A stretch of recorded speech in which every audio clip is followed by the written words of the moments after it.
Hello friends, here I am Dr. Aarti Verma. I am here with collection of some books which may be very profitable and beneficial for you if you are preparing for UPHESC examination or NET exam or any competitive exams.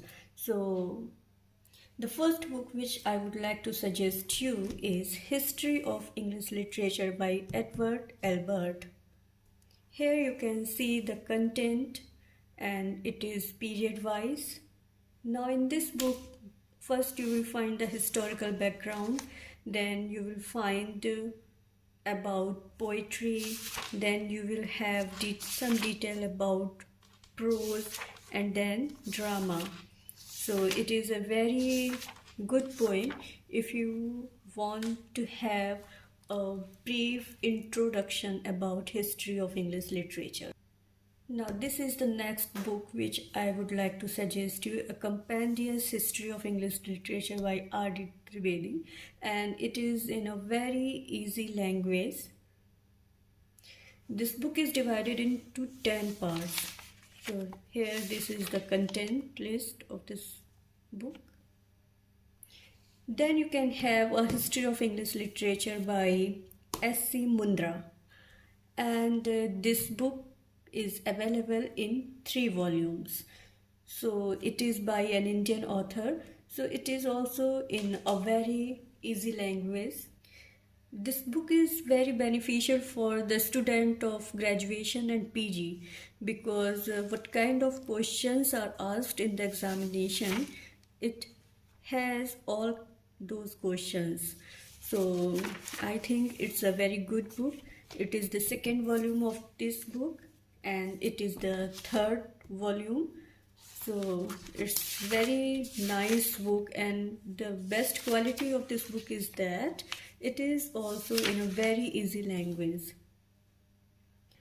Another book which you can study is by William J. Long, and this book is very good. You can have a look here on content of this book. So this book has after every chapter a summary, and to revise that chapter seems very easier when you read from this book summary of the chapter. And you have a chronology, historical chronology and literary chronology, so from the point of view of examination, and if you want to solve MCQs, this book is very helpful to you if you study from this book. Then of course this is very good books from well-known author David Deutsch, and it is in 2 volumes, volume 1 and volume 2, and language is a little bit difficult in this book, but it's a very good poem. You can see the content list here, and I would like to suggest you that you can enrich your knowledge if you read this book. So this is all about history of English literature, and now if you want to study Indian literature, because some questions are also asked in examination about Indian literature, so you can this book, Indian Writing in English by K.R. Srinivas Iyengar. It is very good poem, and you can have a look on the content list of this book so that you have an idea of which kind this book is. So this is the content list,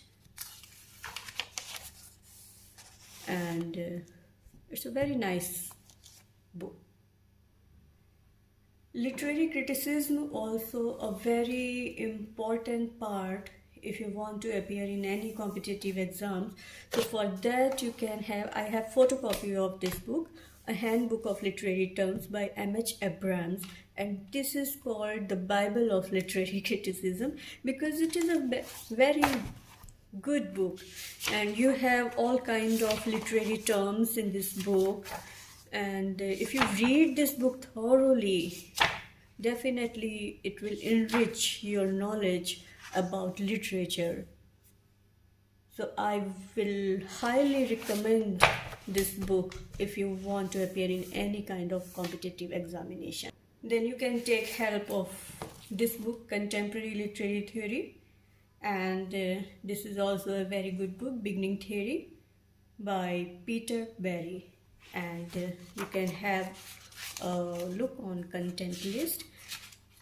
All the modern theory of structuralism, post-structuralism, postmodernism, Marxist theory, new historicism, feminist, stylistics, post-colonial criticism, all is given here and in a very, very easy language and in a very understanding language.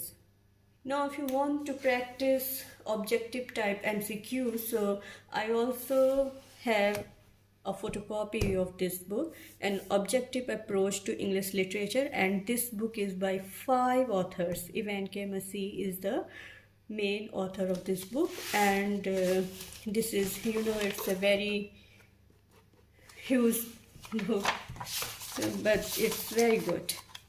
This is the content list. So this is all about the books which you can take, and all these books will be very helpful if you study from these books. Thank you.